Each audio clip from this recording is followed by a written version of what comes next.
Picture this. It's 2:1 shore a.m. Oh, we all been there. Right. The harsh, like incredibly bright blue glow of a smartphone screen is just illuminating a completely dark bedroom. Just staring at it. Yeah, and you're lying there, your chest feels unusually tight, your stomach is heavy, almost like you swallowed a cold stone or something. That visceral physical anxiety. Exactly. And you are just endlessly scrolling. Or, I mean, worse, you're staring at a message thread, like with absolute certainty that you should not be looking at. Yeah, the one you swore you wouldn't open. Right. You reach over, you take a sip of water from a glass on the nightstand, but it's been sitting there way too long. It tastes stale. Ugh, yeah, that stale room temperature water. It's just the worst. And the silence in the room is deafening, right? But your mind is incredibly loud. So loud, it's racing. You know you need to sleep. You know the situation, whether it's a deeply toxic relationship or maybe a dead-end job that's just crushing your spirit, or even just a really bad compulsive habit. You know it's actively draining the life out of you. Logic is telling you to stop. Yes. You know all of this logically. The rational part of your brain is literally screaming at you to put the phone face down and close your eyes. But you don't. No. Your thumb just keeps swiping, like it has a mind of its own. It is a profoundly isolating moment. I mean, it really is. And what is so vital to understand here is that it's incredibly common. It feels like you're the only one, though. It does.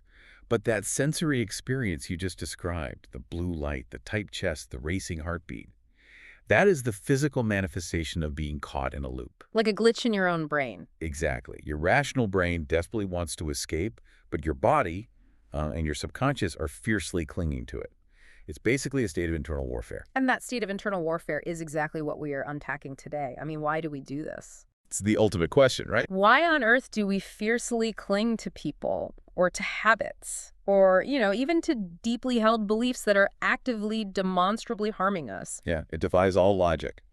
It really does. I think for a lot of people listening, when they find themselves in that 2:14 a.m. scenario, it feels like a massive personal failure. Oh, absolutely. The shame is huge. Right. It feels like a shameful lack of willpower. You tell yourself, like, if I were just stronger, if I just had more discipline, I would put the phone down. I would quit the job. I would leave the partner. Yeah. Exactly. But the fascinating reality we are exploring today is that it really, honestly, isn't about willpower at all, is it? Not even a little bit. It is this incredibly complex knot of biology, psychology, and deeply ingrained cognitive traps. So it's like we're fighting a rigged game. We really are. If we just chalk it up to a lack of discipline, we completely miss the invisible architecture of what is actually keeping us stuck. We're just like blaming ourselves for gravity. That's a great way to put it. We end up fighting the wrong battle. When you fight biology with mere willpower, I mean, biology almost always wins. Because willpower runs out, right? Exactly. Willpower is a finite resource. Yeah. It depletes throughout the day. By 2:1 a.m., your willpower tank is completely empty. Which is exactly why the compulsion just completely takes over in the middle of the night. Precisely. Your defenses are totally down. So our mission for this conversation is to map out that invisible architecture.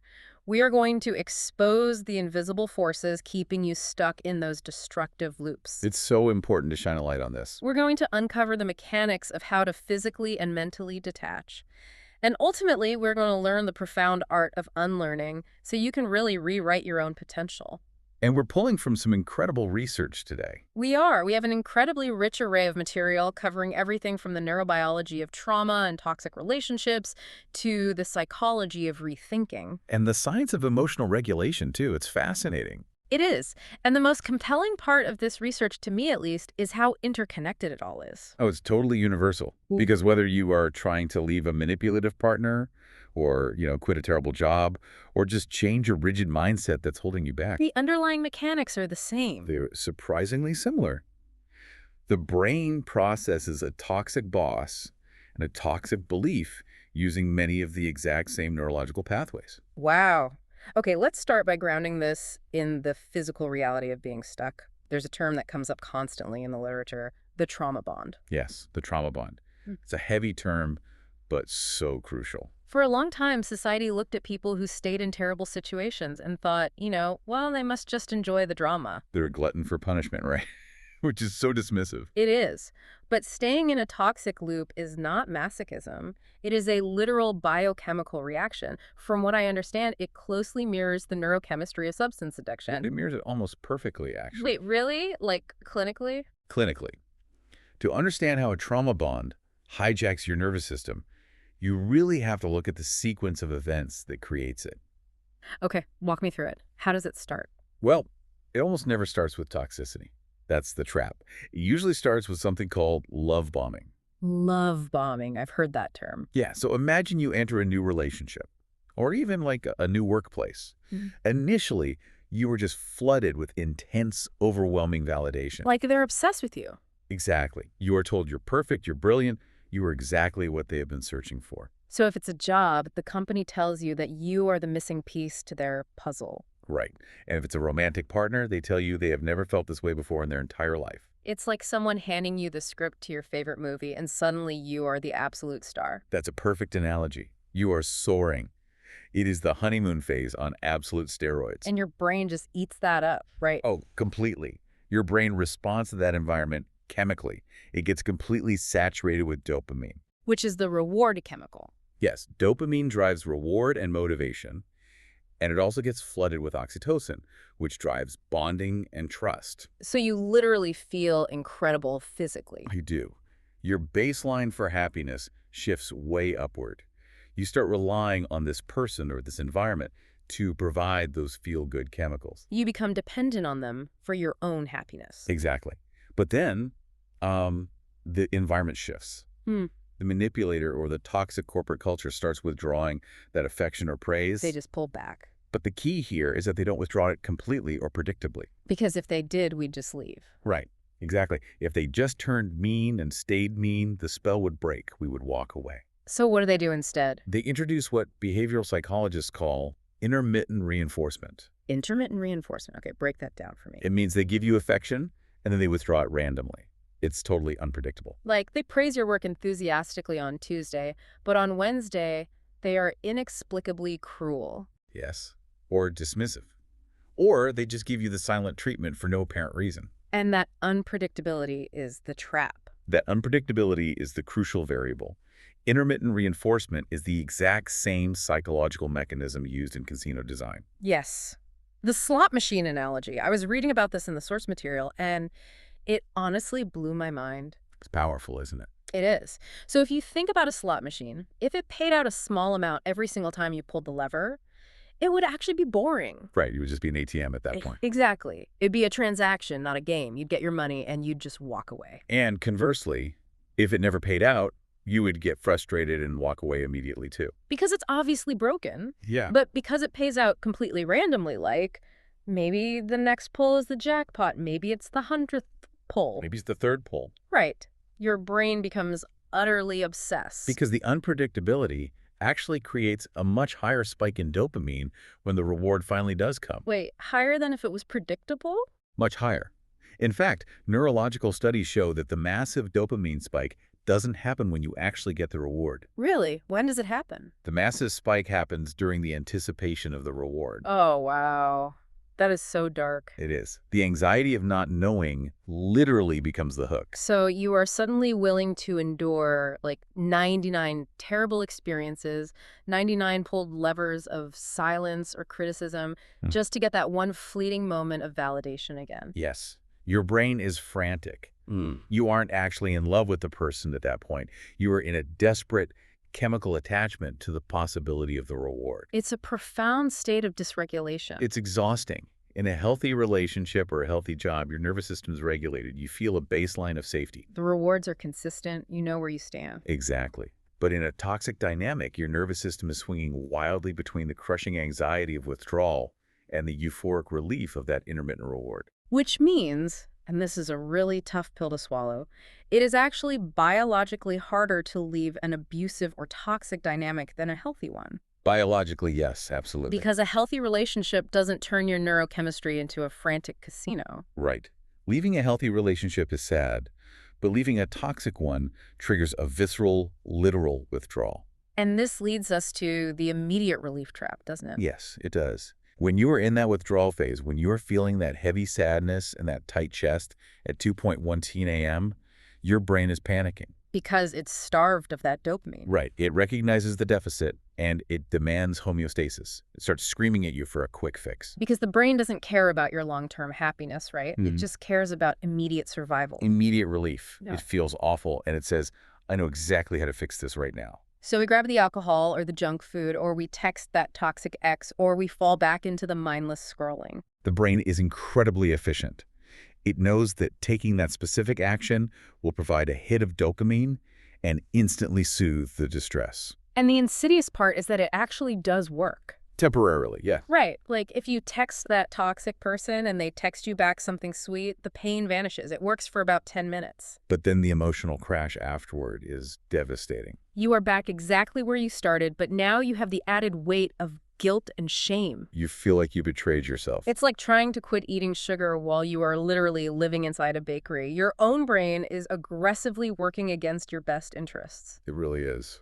So if our biology is fighting us that hard, how do we even take the first step away? Like, how do we fight our own neurochemistry? The first, most vital step is a radical reframing of the experience. Okay, reframing it how? You have to stop viewing your inability to leave or your desire to go back as a moral failing or, as a sign of true love. Oh, that's huge, because we always think I miss them so much, it must be love.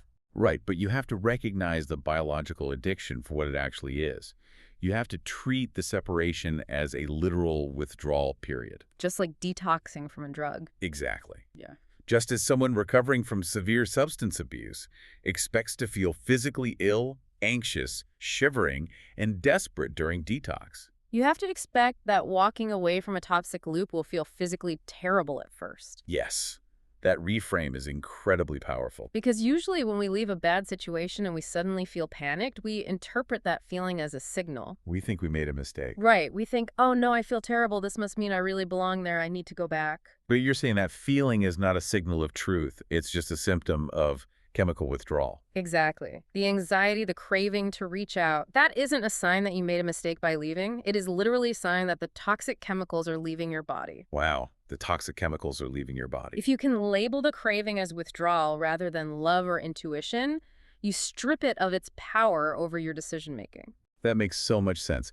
Okay, so we have this massive biological hurdle, but it's not just our biology keeping us stuck, is it? No, unfortunately. We're also dealing with our own minds playing these elaborate tricks on us to justify staying. The mental blindfolds. Yes. If the trauma bond is the physical lock, these cognitive traps are the mental blindfolds. Our minds will go to extraordinary lengths to avoid the pain of change. And to avoid the profound discomfort of admitting we have been deeply wrong about a situation or a person. Oh, admitting we were wrong is the hardest part. Let's explore the first major mental blindfold, cognitive dissonance. We hear that term thrown around a lot in pop psychology, but I want to make sure we truly understand the mechanism here. It's a heavy concept. From my reading, it's not just like being confused. No, not at all. It is an intense psychological distress that occurs when you hold two opposing beliefs, or when your current reality fundamentally contradicts your core belief system. That is the core of it. The human brain completely craves internal consistency. It needs things to make sense. Right. So when there is a contradiction, it creates a psychological tension that is genuinely agonizing. So in a toxic relationship, for example, the dissonance is the painful mental split between the image of the charming, wonderful person you first met. The one who love bombed you? Right, the love bomber. The split between that image and the undeniable reality of the cruel, manipulative person standing in front of you now. And the brain absolutely hates holding those two contradictory images at the same time. Can't process it. You can't believe my partner is my soulmate and my partner is actively destroying my mental health simultaneously without feeling like your brain is going to short circuit. So how does the brain fix that short circuit? To resolve that unbearable tension, the brain often takes the path of least resistance. Which is what? Well, the path of greatest resistance would be to accept the painful truth. This person is harmful, the initial honeymoon phase was an illusion, and I need to uproot my life and leave. That requires massive energy and grief. Huge amounts of grief. So the path of least resistance is to simply rationalize the bad behavior so it fits the original positive narrative. Oh, wow. Right, so we start writing excuses for them. Yes, they're just under a lot of stress at Oh, work. they had a really tough childhood. Or, if I just communicate better, the good version of them will come back. We alter our perception of reality to protect our belief system. That is wild. And this plays right into another fascinating survival mechanism mentioned in the literature, perverse amnesia. Perverse amnesia.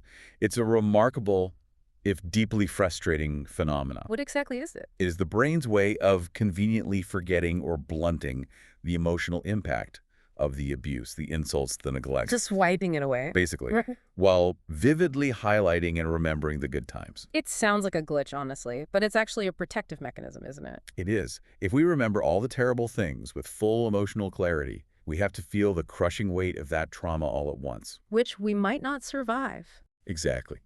By blurring out the bad memories, the brain allows us to survive the day-to-day. It's like the brain is doing its own PR spin on your life to keep you functioning. That's a brilliant way to put it. But it's a short-term survival strategy that creates long-term devastation. Because it keeps you stuck. Right. Because if you only remember the spontaneous weekend trip where everything was perfect, and you conveniently minimize the screaming match that happened the night before. You lose the data you need to make a rational decision to leave. Exactly. You're working with a distorted data set.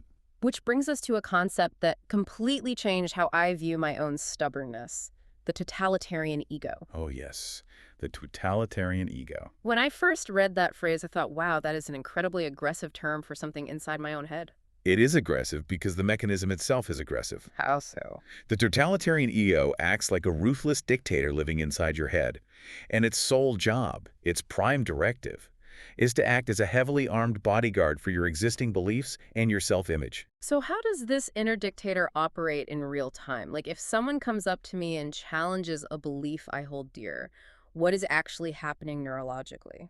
When a core belief is threatened, say the belief that you are a highly intelligent person who makes good choices, or the belief that the company you've dedicated 10 years of your life to is fundamentally ethical. Okay, so a core identity pillar. Right.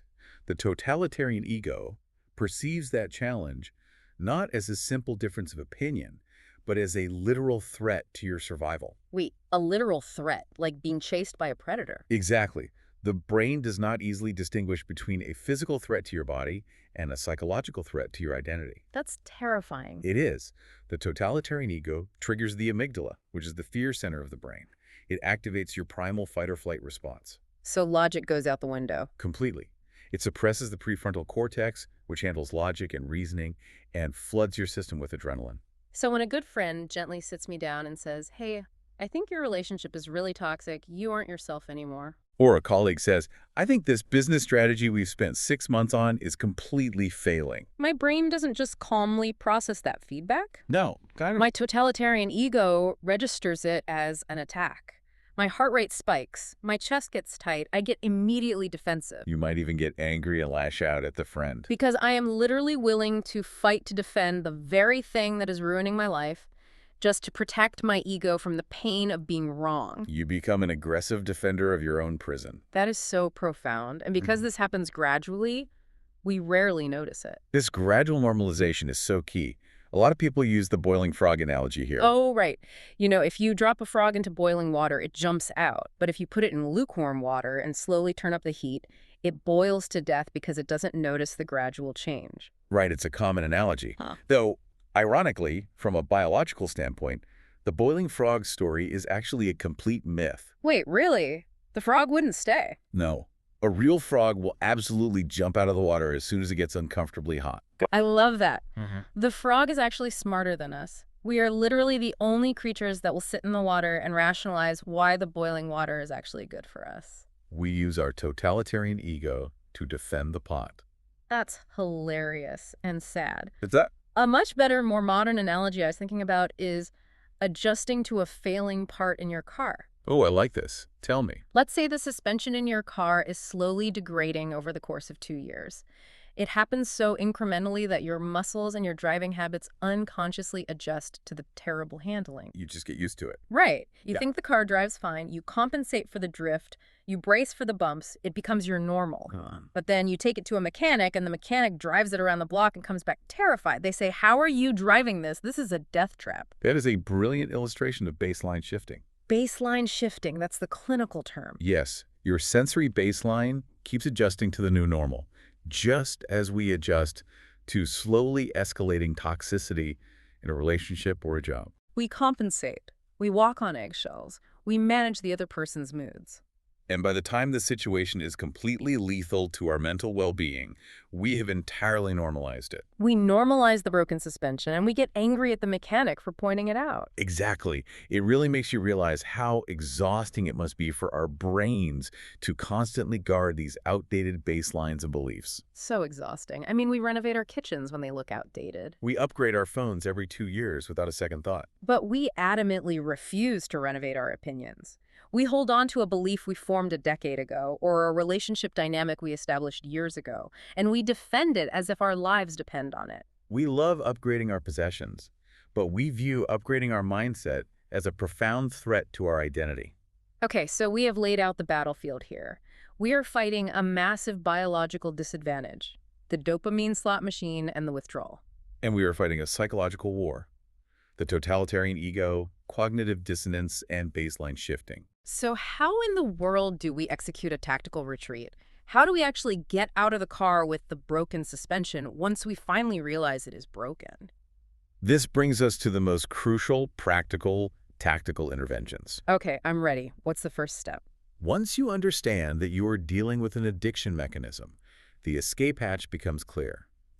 Absolute detachment. Absolute detachment. Yes. In clinical and recovery circles, this concept is known as zero contact. Zero contact. It sounds so absolute, so final. It has to be absolute because of the dopamine pathways we discussed earlier. Right, the slot machine. Exactly. Zero contact is not a negotiation tactic. It is not a game you play to punish someone else, or to make them miss you, or to teach them a lesson. Because if you're doing that, you're still playing the game. Precisely. If you use it that way, you are still engaged in the dynamic.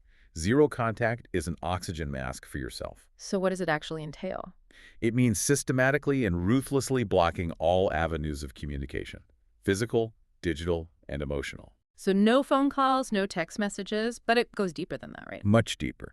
It means blocking them on all social media platforms. It means not checking their pages from an anonymous account. Oh, that's a hard one for a lot of people. It is. It also means politely but firmly telling mutual friends that you do not want to hear updates about them. It means throwing away or boxing up the physical reminders in your home. You essentially have to act as if they have ceased to exist in your universe. Yes. Because if we go back to the slot machine analogy, even seeing a photo of them on Instagram or hearing a rumor about what they did over the weekend is pulling the lever. That's exactly it. It reactivates the entire chemical cascade. So you're just flooding yourself with dopamine all over again. Right. Any contact, no matter how seemingly small or insignificant, resets the withdrawal clock. Wow. If you are 30 days into zero contact and you look at their social media, your brain gets that hit of dopamine, the trauma bond is reinforced, and you are back to day one of withdrawal. You are keeping the toxic element inside your system. You are. Okay, I understand the clinical necessity of zero contact. It makes perfect logical sense. But let's look at the messy reality of human life. It's rarely that clean. Right. Absolute zero contact is the ideal, but it isn't always possible. What if you share custody of a child with this deeply toxic person? Or what if they are a family member, like a parent, whom you cannot entirely avoid at family gatherings? Exactly. Or what if it's a coworker sitting at the desk next to yours? I can't just block my boss's emails and refuse to look at them. I would be fired. That is a very real, very common limitation. You cannot always physically escape the environment immediately. So what do we do then? For those exact scenarios, the literature provides a highly specific behavioral strategy called the gray rock method. The gray rock method. The visual is very evocative. Walk me through exactly how this operates in practice. If you cannot implement zero contact, you must reduce contact to the absolute minimum required by law, logistics, or basic professional duty. Okay. And doing those unavoidable interactions. Your goal is to become as uninteresting, unresponsive, and boring as a gray rock on the side of the road. Why a gray rock? Because toxic dynamics, especially manipulative or narcissistic individuals, feed on emotional reactions. They want you to react. They desperately want it. They want your anger, they want your tears, they want your frustration, they even want your desperate joy or your attempts to defend yourself. So any emotion is good emotion for them. Exactly. Yeah. All of that emotional output is fuel for them. It proves they have power and control over your internal state. They are constantly poking you to see if the machine still works. That is exactly what they're doing. Yeah. So if you starve them of this emotional fuel, if you give them absolutely nothing to work with, they eventually find interacting with you exhausting and unsatisfying. As they're not getting their hit either. Right. They lose interest and look elsewhere for their fuel. Let's play this out with a really concrete example. Imagine you have a deeply toxic coworker. Okay, set the scene. You are in the break room getting coffee, and they lean over and make a deliberate, passive-aggressive comment designed to bait you. Like what? Maybe something like, must be nice to leave at 5 p.m. every day while the rest of us actually care about the new project. Ooh, that's infuriating. Right. Now, the old you, driven by the totalitarian ego and the desire for justice, would feel your heart rate spike. You'd want to defend yourself. Absolutely. You would turn around, aggressively defend your work ethic, maybe raise your voice, and list all the weekends you worked last month. And the moment you do that, you have lost the interaction. I fell for the trap. You did. Yeah. You have given them exactly what they wanted, your emotional energy, a spike in drama, and a confirmation that they can easily manipulate your state of mind. Right. So instead, using the gray rock method, how do I handle that break room scenario? You maintain a completely flat, neutral expression. Even if I'm seething inside. Even then, Yeah. you do not make aggressive eye contact, which is challenging, but you also don't look away submissively, which signals fear. So just a blank stare? You just look at them blankly, and you deliver a non-committal, monotone response. You say something like, I see, or I'm sorry you feel that way. And then you immediately break the interaction, turn back to your coffee, and walk back to your desk. you offer zero surface area for them to grip onto. It's brilliant in its simplicity. It's highly effective. But I have to push back hard on this. I understand how it works mechanically, but if I am doing this every day, if I am a gray rock with my boss, or worse, with my own mother, It takes a toll. doesn't that mean I am actively suppressing my true self? If I have to be flat, monotone, and emotionless to survive my environment, won't I eventually lose my own identity? That's a huge concern. I don't want to become a numb, depressed person just to survive. And that is the absolute most critical flaw in how people apply this method. You are completely right to be wary of it. Okay, so what's the caveat? Gray rocking comes with a massive warning label. It is a temporary behavioral shield. It is not a permanent personality transplant. So it's a tactic, not a lifestyle. Exactly. If you use it for too long in too many areas of your life, you do risk dissociating from your own emotions. You risk losing touch with your own vibrancy. So how do you balance it? Gray rocking is putting on heavy armor to walk through a dangerous battlefield. But you have to remember to take the armor off when you get to safety, with your real friends, your therapist, your safe family members. Otherwise, you're just wearing armor to bed. Exactly. Otherwise, you won't be able to feel the good things in life either. It is a stepping stone to eventual physical and emotional distance, not a lifelong solution. That distinction is crucial. It's a tool for extraction, not a way of life. And speaking of extraction, there's another major trap we need to discuss. Oh, the aftershock. Let's say you successfully implement zero contact. You get away. There is a phenomenon that happens shortly after, right? Yes, and it catches almost everyone off guard. When you finally break the trauma bond and get through the initial excruciating withdrawal, you will often enter a phase commonly referred to as the pink cloud. The pink cloud. It sounds lovely. It feels incredibly lovely. The heavy fog of the toxic situation lifts. Your nervous system finally regulates. You can breathe again. You sleep through the night, you have your energy back, you feel incredibly free, and you often feel a surge of overconfidence. Like you're invincible. Right. You think, I did it, I beat the addiction, I am completely cured, and I will never fall for that again. And that overconfidence is exactly what makes you vulnerable to the next phase. Which is called hoovering, named after the vacuum cleaner. Hoovering, like they try to suck you back in. Exactly.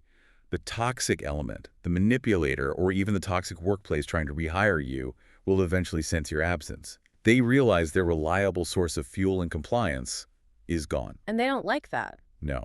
And just when you are feeling strong on your pink cloud, they will try to vacuum you back in. And they don't usually do it by being abusive, right? That wouldn't work. No, the hoovering attempt is usually highly calibrated to your specific vulnerabilities. They know exactly what buttons to push. Exactly.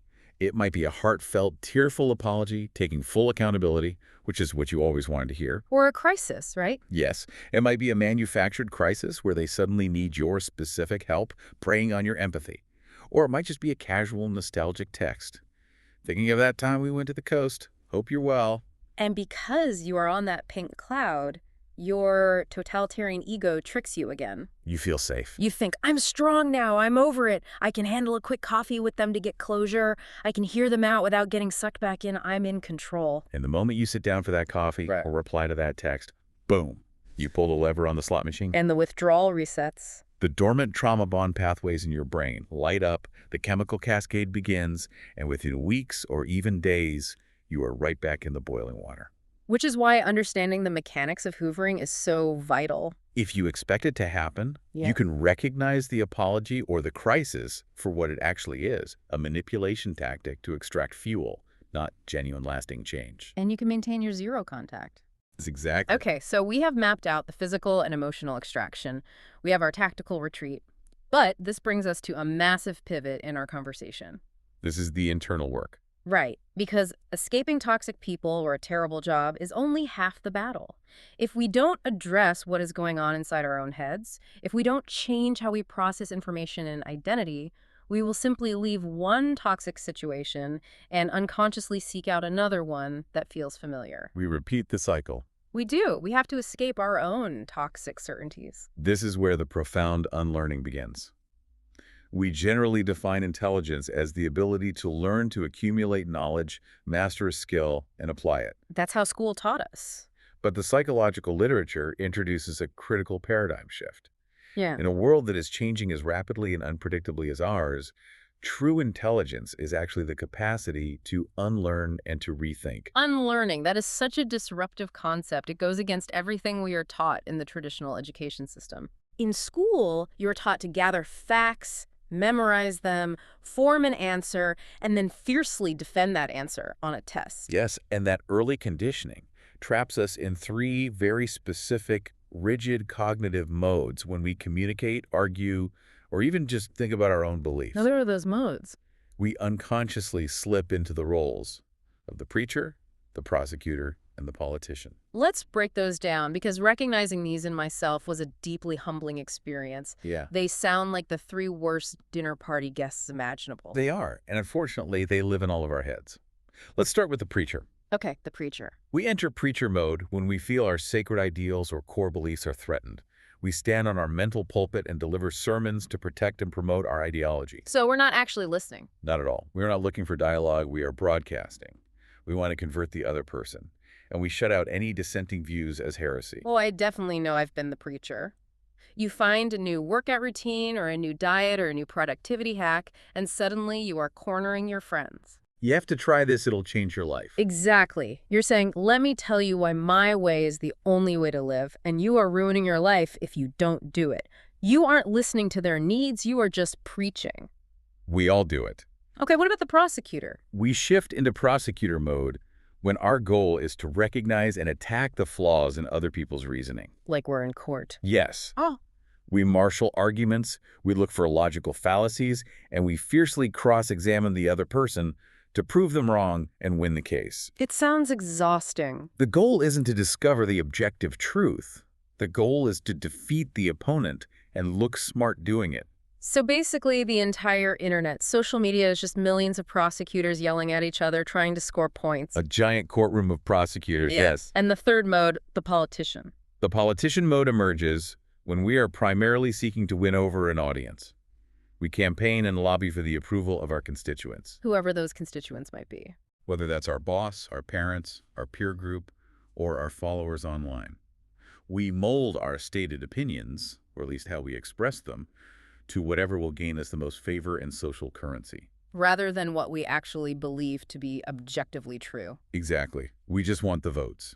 In all three of those modes, preaching to protect your beliefs, prosecuting to destroy someone else's, and politicking to win popularity, the one thing you are not doing is actually learning anything new. Your mind is completely closed. You are just defending territory. So what is the alternative? How do we break out of those three modes? The alternative is to adopt the mindset of a scientist. The scientist mindset. Now, I want to be clear here. We don't mean you need to buy a lab coat, learn advanced calculus, and start looking through microscopes. No, not literal science. What does it mean to think like a scientist in your everyday life, in your relationships, and in your career? The defining characteristic of a good scientist is that they do not attach their personal ego, their worth, or their identity to a specific hypothesis. Because a hypothesis is just a guess. It is just a tool. It is a starting point, an educated guess about how the world works. When a scientist runs an experiment and the data proves their hypothesis completely wrong, a truly great scientist isn't devastated. They don't throw a tantrum. They don't feel personally insulted. They are actually thrilled. Thrilled that they were wrong. That feels so counterintuitive to human nature. It is, but they are thrilled because finding out they were wrong means they just eliminated a false path. They just discovered something new and surprising about reality. They care about the truth more than being right. They value the process of finding the truth far above the comfort of being right from the start. This requires a massive structural uncoupling in our brains.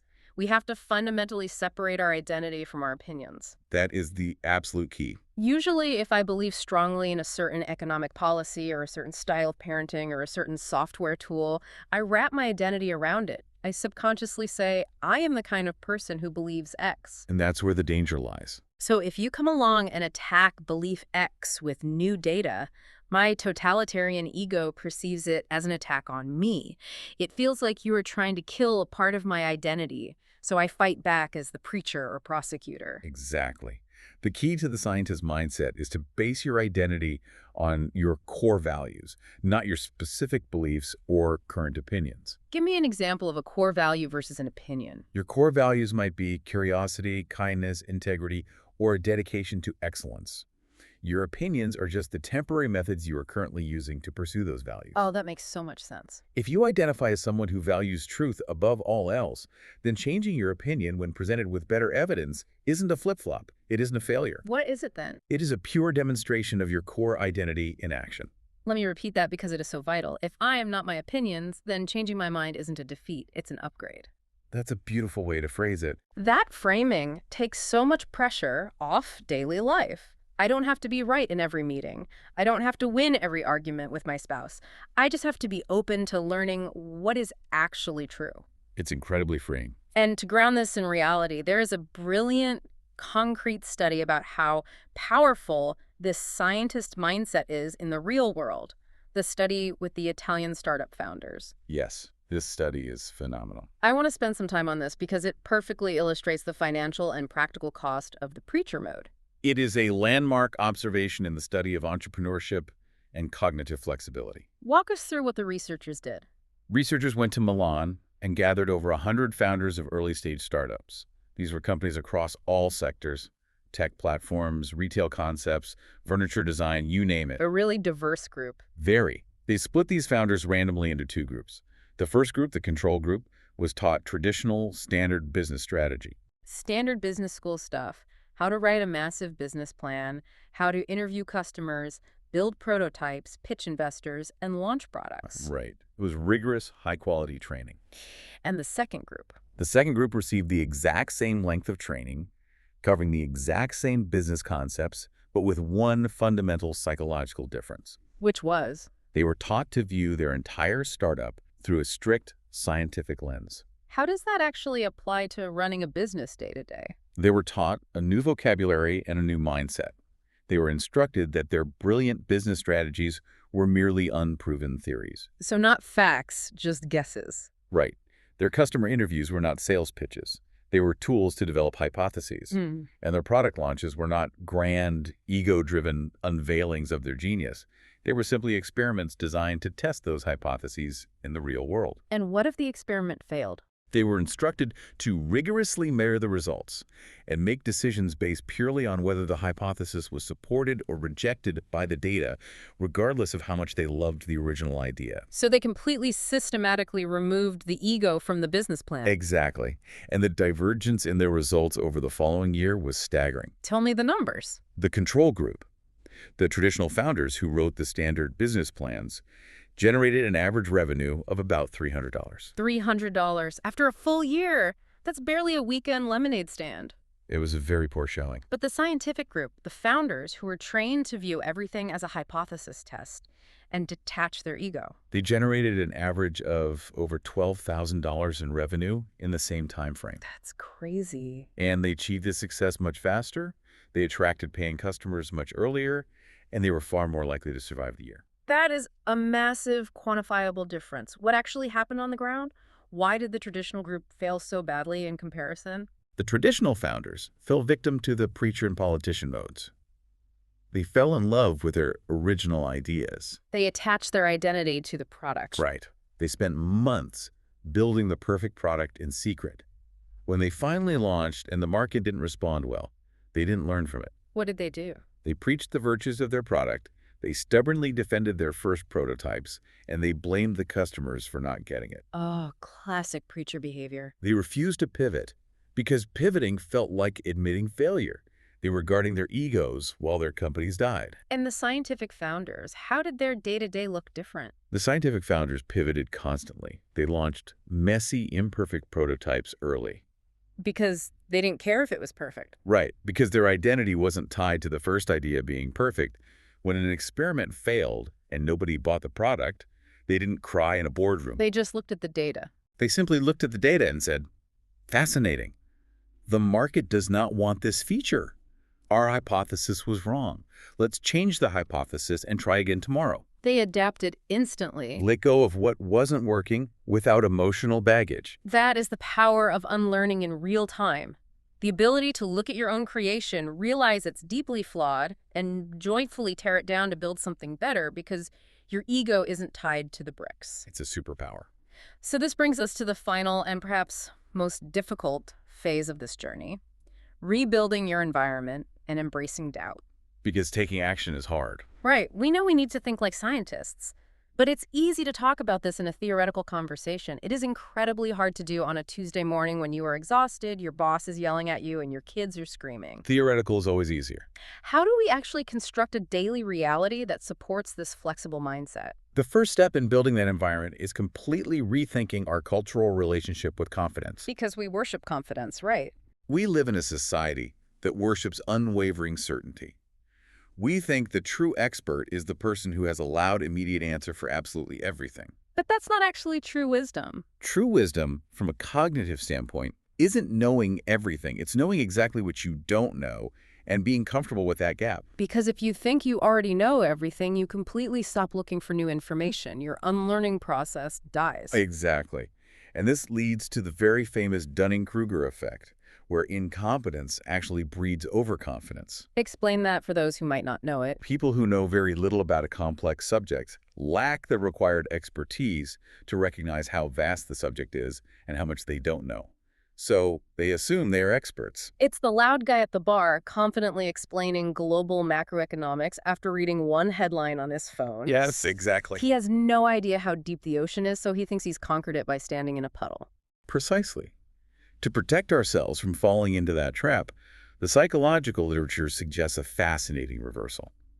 We need to actively embrace a healthy dose of imposter syndrome. Wait, really? I need to challenge you on this because the entire self-help industry tells us that imposter syndrome is a terrible, crippling disease that we need to conquer. They do, yeah. We are told to fake it till we make it, to power pose in the mirror, and to crush our self-doubt. You're saying we should lean into it. We're told to crush it, but reframing it is far more powerful. Debilitating anxiety is harmful, yes. But the core feeling of imposter syndrome, the feeling that you don't fully belong, that you have more to learn, that you might not be the smartest person in the room, can actually be an incredible cognitive asset. How does feeling like a fraud actually help me? Think about it. If you feel like an imposter, you stay profoundly humble. You keep asking questions instead of giving declarations. You prepare more. You prepare much more thoroughly for meetings. You listen to others actively instead of dominating the conversation to prove your worth. It keeps you hungry. It keeps you in the mindset of a learner, a beginner, rather than a rigid expert desperately defending a fragile throne. It is the fuel for the scientist mindset. Wow. So instead of trying to eliminate that feeling of self-doubt, you utilize it. You weaponize it almost. You say, I feel like an imposter right now, which means I am in a position to learn something completely new. That is incredibly liberating. Okay, what are some tangible, actionable steps we can take to reinforce this environment? The first major actionable step is to conduct a ruthless audit of your social and professional environment. An audit of our friends. Essentially, yes, we are profoundly unconsciously influenced by the people around us. Our natural biological instinct is to seek out echo chambers. We want people to agree with us. We want to surround ourselves with people who agree with us, who validate our opinions, and who make us feel smart and secure in our existing beliefs. It feels warm and fuzzy, but it is terrible for growth. Because in an echo chamber, no one ever points out the broken suspension on your car. Exactly. You just sit around telling each other how great the car drives. What we actually need to consciously cultivate is a challenge network. A challenge network. I like the sound of that, but it also sounds exhausting. It can be, if done wrong. Right. Like, how do you build a challenge network without just surrounding yourself with cynical jerks who constantly criticize you and drag you down? That is the vital distinction. Yeah. A challenge network is not a group of toxic prosecutors. Okay, good. It is a carefully selected group of people who respect you deeply enough to tell you the truth, especially when it is uncomfortable. But respectfully. Yes, they are the people who will point out the flaws in your reasoning, push back against your assumptions, and force you to defend your ideas constructively. Right. They activate your rethinking cycle, but they do it from a foundation of mutual trust. So they challenge the work or the idea, not the person. They say, I think this strategy has a massive blind spot, rather than, you are an idiot for coming up with this strategy. Exactly. Having those specific people in your life is essential because your own totalitarian ego will always try to hide your blind spots from you. You literally can't see them. You cannot see your own cognitive dissonance. You need external mirrors who aren't afraid to show you the reflection. I need to explicitly define this with my friends. I need to tell a few trusted people, you are officially in my challenge network. You have full permission to call me out when I am being a preacher or a politician. It's a great conversation to have. Okay, what is the second actionable step for rebuilding our environment and staying out of the toxic loops? The second step involves deeply understanding the body-brain connection. Getting back to the physical. Yes. We often think of our mood, our anxiety, or our stubbornness as a purely mental state. We say, I'm just in a bad mental space today, or I just need to think more positively. But the physiological data says otherwise. The physiological data reminds us that mood is heavily rooted in the body. We talked about this at the very beginning, the physical symptoms of the 2.1 feet AM panic, the tight chest, the shallow breathing. Our physical state is driving our mental panic. Yes. The communication between the body and the brain is bidirectional, and the body's signals often override the brain's logic. So the body wings. Because of that, you can often hack your mental state by changing your physical state. How so?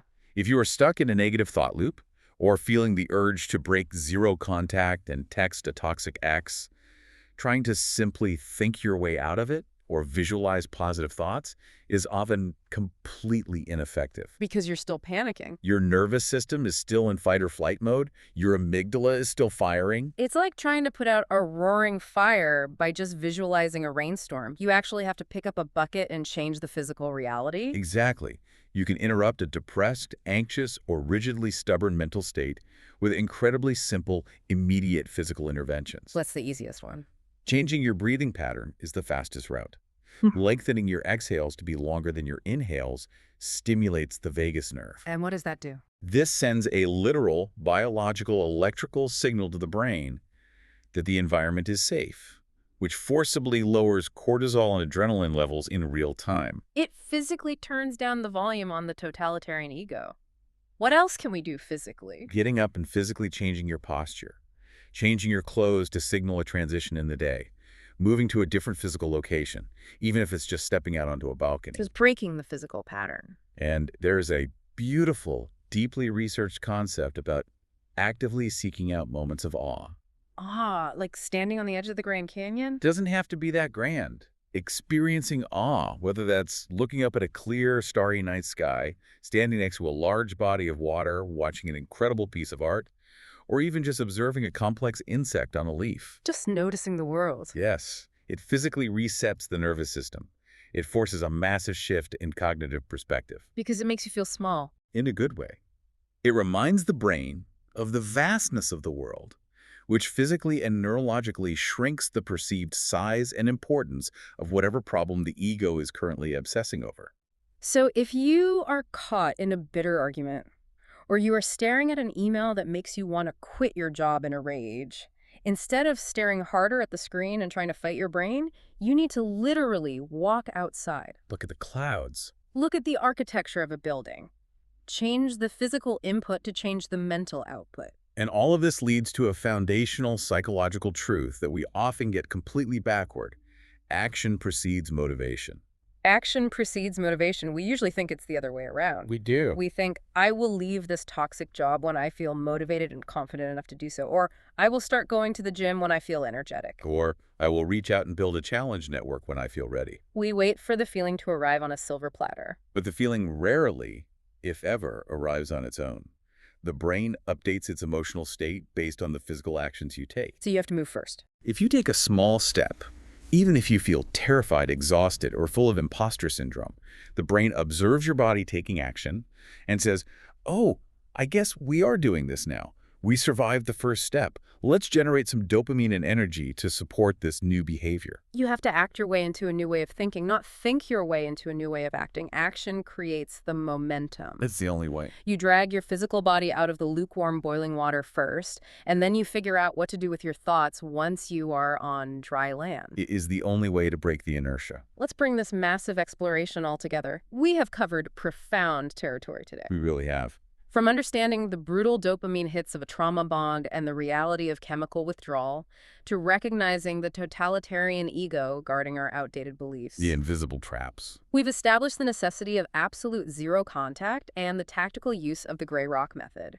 And finally, we explored learning to think like a scientist, decoupling our identity from our opinions, and building a challenge network to keep us honest. It is a comprehensive journey from recognizing the traps to actively, physically dismantling them. And what I find so deeply hopeful, so resonant about all of this material, is the broader reflection on human potential. It's a very optimistic message, ultimately. It really is. We are not fixed entities. Our personalities, our beliefs, our capacities to endure or escape, they are not rigid marble statues that we carve in our 20s and then have to fiercely protect from chipping for the rest of our lives. Not at all.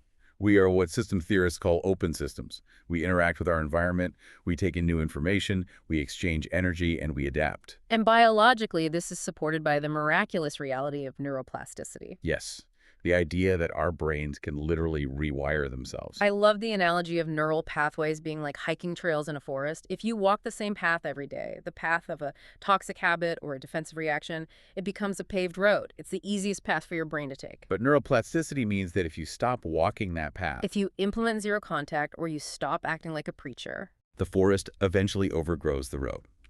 Literally. The physical synapses weaken. so you really can change. The neural pathways that lock you into a destructive relationship or a rigid mindset physically degrade from lack of use. And new pathways, pathways of resilience, of curiosity, of healthy detachment, of the scientist's mindset, can be built, paved, and strengthened until the day we die. We are physically, neurologically designed for continuous adaptation. That is our greatest evolutionary power. It is. We can look back at the years we might have spent stuck in a bad relationship, or the years we spent defending a terrible belief or working a soul-crushing job, and we can mourn that lost time. We can feel regret. It's natural to feel that grief. But we can also entirely reframe it. We can view all of that pain, all of those mistakes, and all of that cognitive dissonance not as wasted time, but as the necessary raw material that finally gave us the friction and the wisdom to wake up. It is the resistance training that forces us to learn how to unlearn. That is the very essence of a well-lived life. It is not a straight, unbroken line of constant success and unwavering certainty. It is a messy cycle of learning, discovering you were completely wrong, gracefully unlearning, and building something stronger and more adaptable in its place. A beautiful way to put it. So let's circle back to where we started, that 2:14 a.m. scenario. The blue screen in the dark. The harsh blue screen, the tight chest, the stale water. If you find yourself there tonight or next week, you now know it is not just a shameful lack of willpower. It's biology. It is a complex machine of biology, dopamine, and ego trying to keep you safe in a familiar but toxic loop. But you also know with absolute certainty that you possess the biological and psychological tools to dismantle that machine. You have the innate capacity to step out of the pot before the water boils. We want to leave you with a final provocative thought, something to really chew on as you go about your day. I love this question. Think about the different areas of your life right now. Your career trajectory, your closest relationships, your political beliefs, the fundamental way you view your own potential. Where are you stuck? Where are you currently valuing the comfort of being right or the comfort of the familiar over the joy of discovering what is actually true? What is one deeply held opinion or one comfortable but silently draining relationship that you are fiercely defending that might actually be keeping you small? Think about it. It is a question worth sitting with. We will see you next time.